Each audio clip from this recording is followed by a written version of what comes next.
And welcome back once again to How to Survive 2025. I'm Brian Keene. I'm Dacia M. Arnold.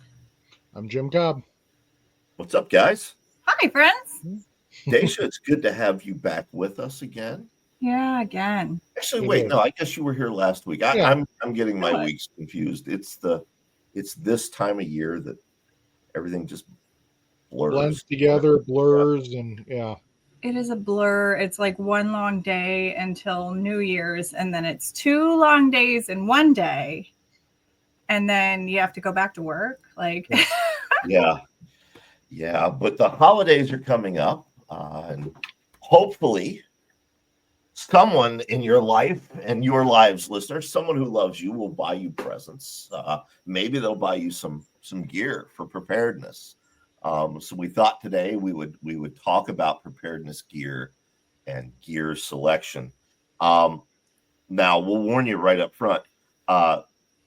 Actually, I guess it's not a warning because Jim is the resident expert every episode. But today he'll be doubly so.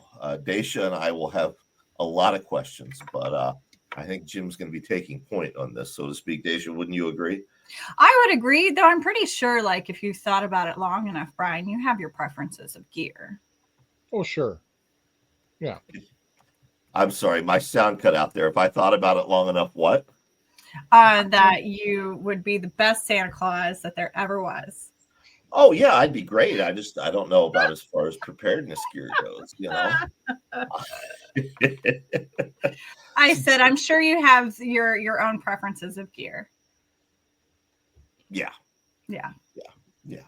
Well, and it's preferences are one thing, and that's a good thing.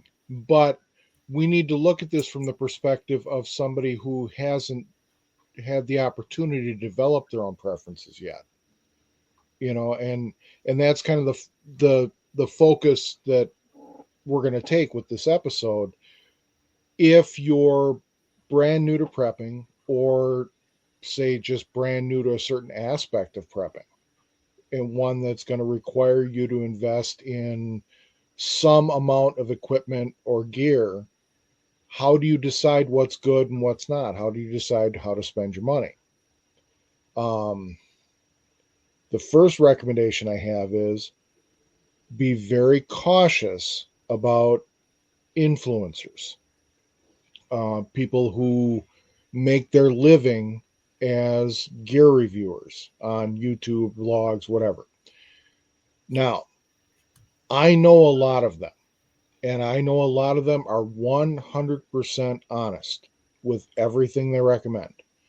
But there are a lot of them out there who their opinion is clouded by the fact that the gear was given to them for free for the sake of the review.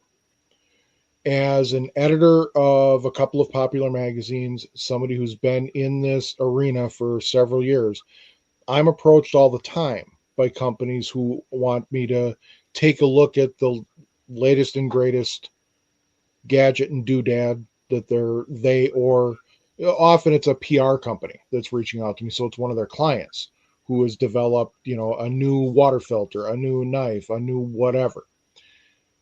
My standard rule has always been, I will not publish a negative review because I don't feel that that's beneficial. Mm-hmm. Now, when I say that, a lot of people will immediately think that, I'm dodging and I'm just putting out positive reviews of everything, and that's not the case. I run across a shit ton of utter crap that I want no part of. Rather than publish a bad review, I go back to the company and say, I'm not going to review this. I'm not going to publish this. I'm not going to put it in my magazine. I'm not going to do a video on it. I want nothing to do with it. And here's why. Mm-hmm. It sucks. It doesn't do what it's supposed to, whatever the case is. I don't have a giant spotlight, but the little bit of spotlight I do have, I would rather shine on things that I can wholeheartedly recommend that are coming from manufacturers that I have no problem standing behind. It's simple as that. So when you're researching, say, a water filter, read reviews, absolutely. Watch videos, absolutely. But don't hang your hat on, well, this was endorsed by such and such YouTube channel. That might not carry the weight that you think it does, or it might not carry the weight that it should. You know what I mean? Right. The corollary to that is, when you have it in hand, don't just put the box on a shelf and check off that part of your checklist. You need to take it out of the box. You need to play with it. You need to understand how it works. You need to understand what it'll do and what it won't do. 3 days into a grid down scenario is the last place that you want to find out that the guy who was working the assembly line that day forgot to put the screws in the box. And now what do? You know, if you run into a problem getting the thing to do what it's supposed to do, right now, today, you can go online, you can research it, see if other people have that problem, what the solution is, contact the company, do all that kind of stuff. You're in the middle of a disaster zone, those might not be options. Right. So I have a question for you, Jim. So what is, besides, like, so we're scrolling, I'm looking to purchase a water filter, just because you're talking about it. So I'm on Amazon. Price points, are the cheaper ones going to be like the ones that aren't going to do what they're supposed to do? You largely get what you pay for. Okay. When it comes to survival and emergency gear. But just because it's inexpensive doesn't mean it's worthless. The classic example that a lot of instructors like me will use is a knife called the Mora Companion, Mora Companion. The Mora Companion runs maybe $20, usually less. And you would think that at that price point, this is something that you'd be able to just bend with your hands and, but that's not the case. It's actually a very well made, very high quality knife, particularly at that price point, but it outshines knives that are 3 times that price in a lot of ways. So there are bargains out there. There are deals out there. I wouldn't go so far as to recommend people go to the dollar store for their I was gear. going to ask about like Temu, Yeah, Shine, or whatever those. The problem is, number one, a lot of bloggers and YouTubers and that over the years have done countless stories about, dollar store prepping, where they'll go to the dollar store with $20 and what can you get that's actually worth having, yada, yada. And a lot of those kind of things are good for a single use, but they're not going to hold up over time, over repeated uses. I've picked up wrenches at the dollar store that, after one use, they're a pretzel.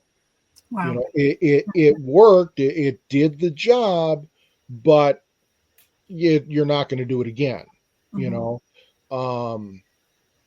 There's a saying in the gear world, buy once, cry once, which means spend as much as you can comfortably afford and cry about that price now, rather than buy it, have it break, cry about it, buy another one, have it break, cry about it, that kind of thing over and over.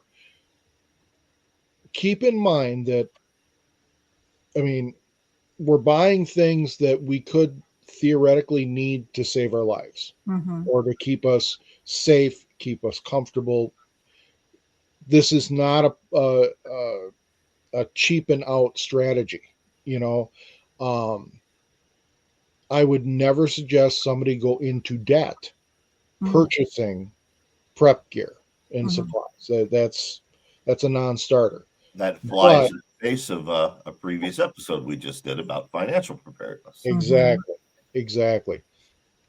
But that said, you should be able to rely on whatever it is. It should be high enough quality that it will do the job that it's supposed to do and be able to do it again.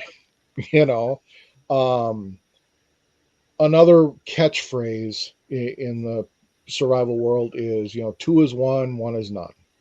You're supposed to have multiples of everything. Oh, okay. I understand the logic behind it, but I don't necessarily think it applies to everything across the board. I don't see a need for somebody to carry 75 different knives on them. I'm a knife guy. That's what I was thinking. Okay. Yeah. I mean, what is it? Machete, that movie Machete, where he opens up his vest and he's got, 87 different blades on him. That's not realistic. That's not practical. And one of the things that we have tried to drill into everybody through this show is to be practical and to apply common sense and logic to all of this. Now, related to the two is one is none concept is this idea of multi-use. And there's a school of thought out there that says every single thing you carry should have more than one use. The problem with that is anything that has multiple uses rarely does any of those things well. Okay? A multi-tool. Yes. I love multi-tools. They're great to have. They're awkward. They're awkward as hell. They're dull the pliers on them don't work on as many different types of attachments as you'd like them to.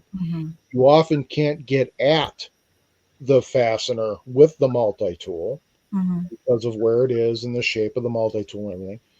So multi-tools are great in a pinch when you can't have the purpose-built option. Okay? And that's what I mean when I talk about these multi-use things. They work, but they don't necessarily work well for everything. And it becomes a balancing act with budget and how many things you're comfortable carrying at once and all of that. And in fact, I mean, budget is probably the single determining factor in most purchases when it comes to the prepping and survival stuff. Very few of us are recent lottery winners. We can't necessarily buy everything we want. We have to make do, and we have to, balance cost versus quality and everything else.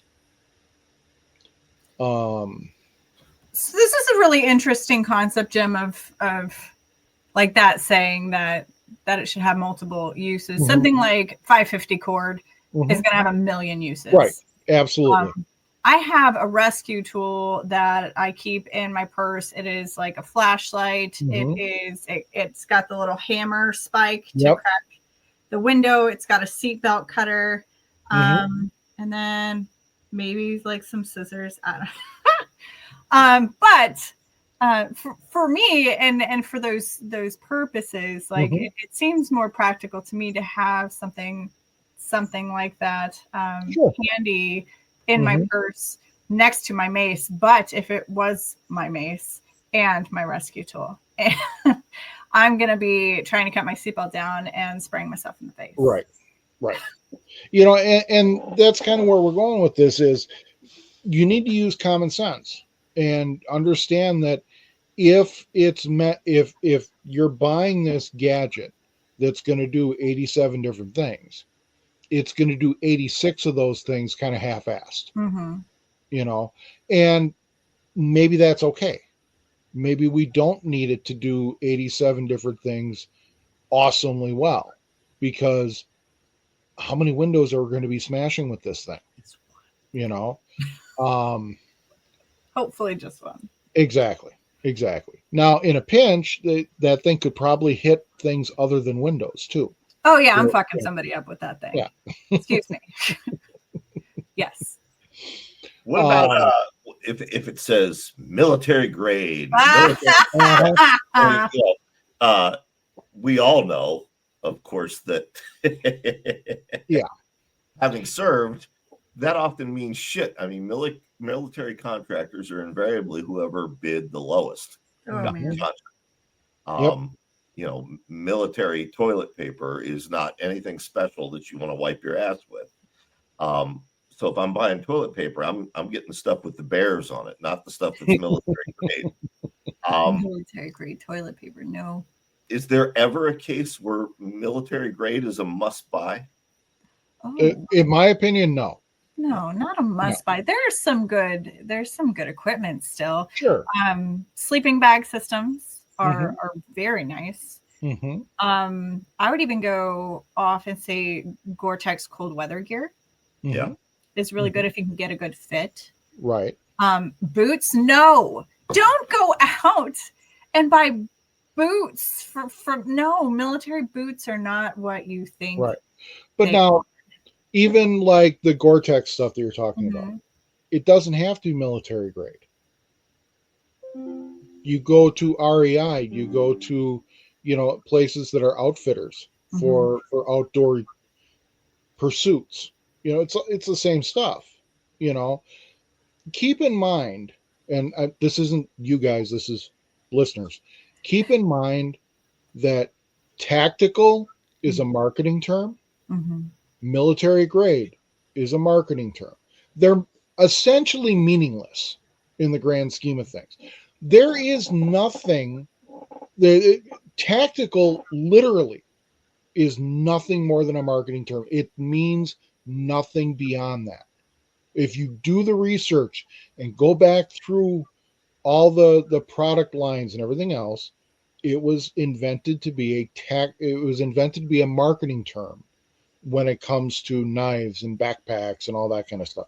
It was never, there is no military in the unit that's out there, oh, it's tactical. We got to get that. Right. There's no law enforcement organization out there, ooh, tactical. That's right up our alley. If anything, they're looking at it with the side eye going, yeah, this is probably a piece of shit. When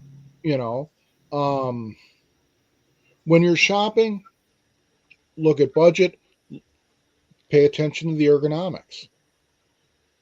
We're not all built the same, whether we're talking about a firearm, a knife, a backpack, whatever. What works best for Dacia is not going to be what's best for Brian, which is not going to be best for me. We're all body shapes different, hand size is different, grip strength is different. You've got that, again, this circles back to you've got to play with this stuff. You've got to take it out of the package and see how it fits and see how it works. One of the common questions is, what kind of pistol should I buy? Yeah, because I was thinking that too. I mean, what I like is not going to be what Brian likes, which is not going to be what Dacia likes. We've all got different size hands.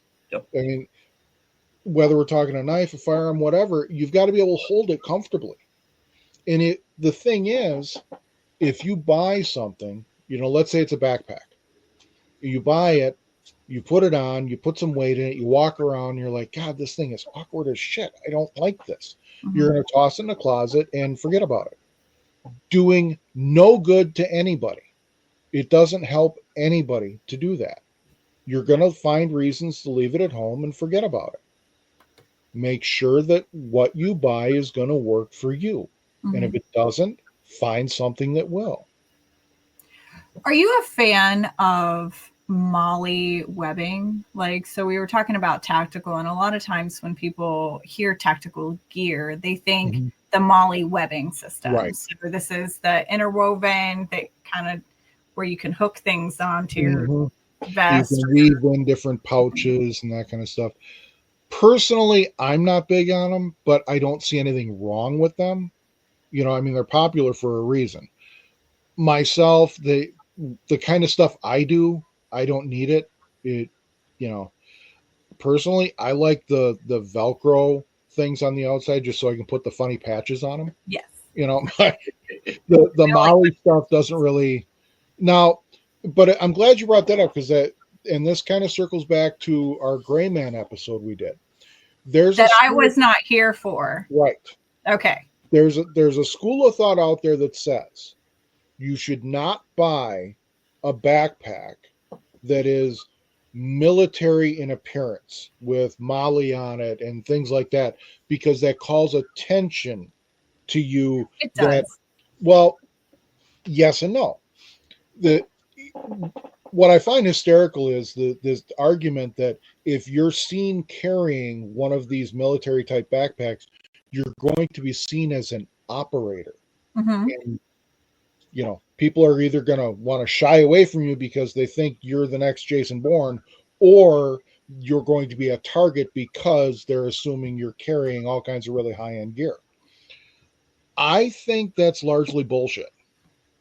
And here's why.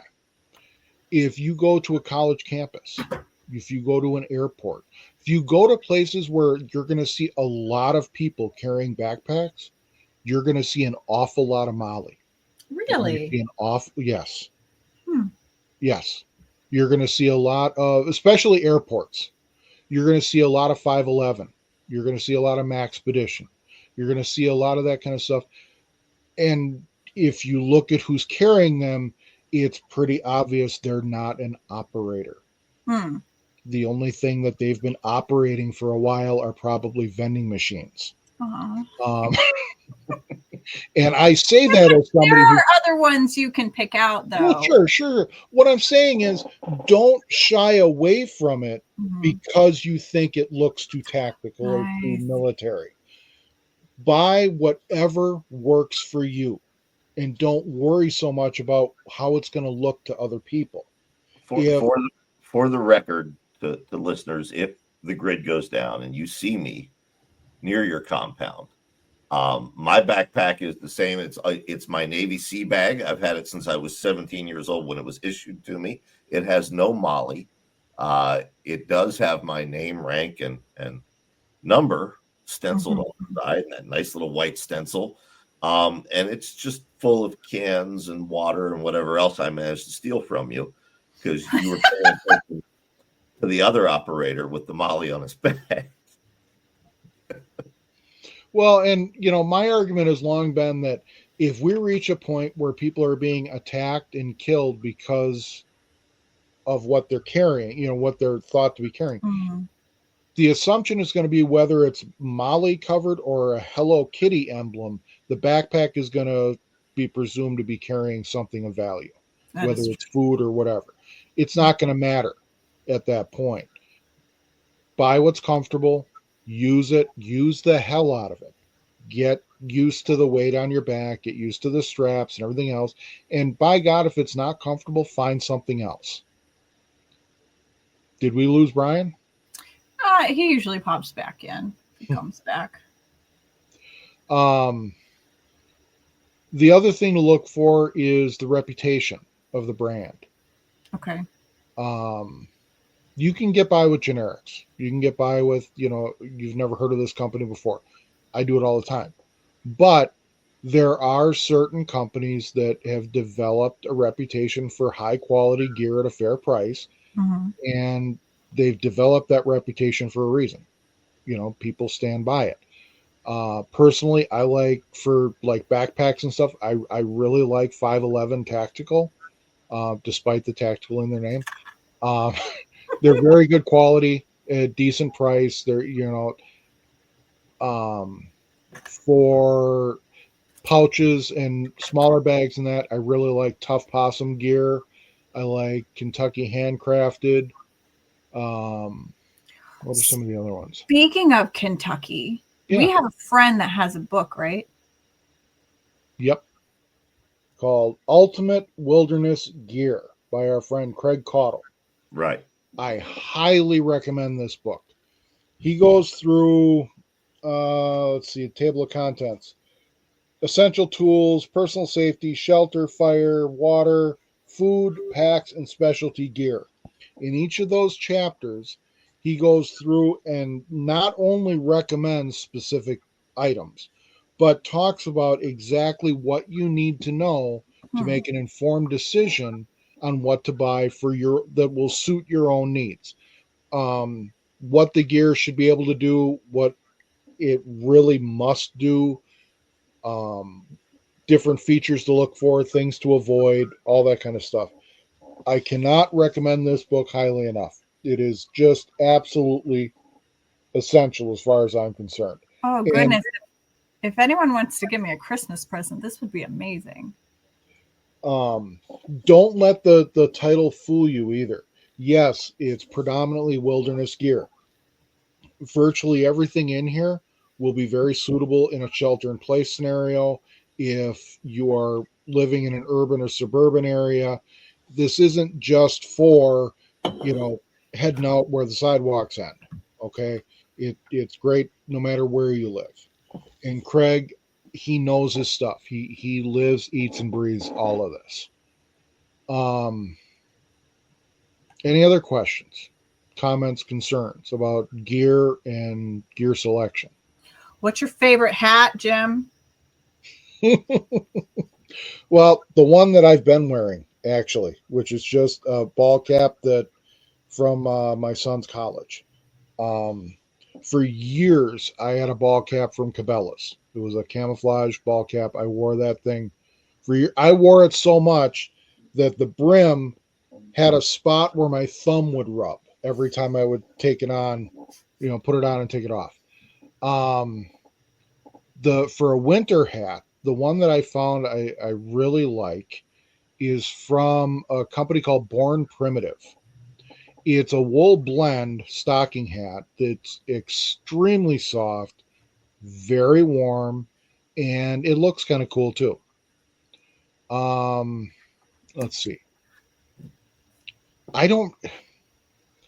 I'm still on the hunt for a wide brim hat that I really like. I had one of those, the brand escapes me. It's an Australian one where it's like a leather hat with the wide brim. It almost looks like a cowboy hat, outback hat type of thing. I had one of those, but it just wasn't exactly what I was looking for, and I haven't found one yet that I really like. All right. I have no other questions other than why is it so hard to get reliable high-speed internet service in rural areas in 2024? I mean, we can land a robot on Mars. Can we not get me an internet service that will allow us to record one of these episodes in full? Mm-hmm. We should probably talk about communication gear at some point on this show. We should. We really should. All right. Well, folks, that's all we have for this week. Next week's episode, we are going to be talking about common prepping mistakes. Is that correct? Yes. Yeah. And then maybe the week after that, we'll get into communication gear. Yeah, that works. So, Dacia, anything you want to tell them? Oh, I want everyone to know that it's going to be okay. Yes, it is. All right. We'll see you next week, folks.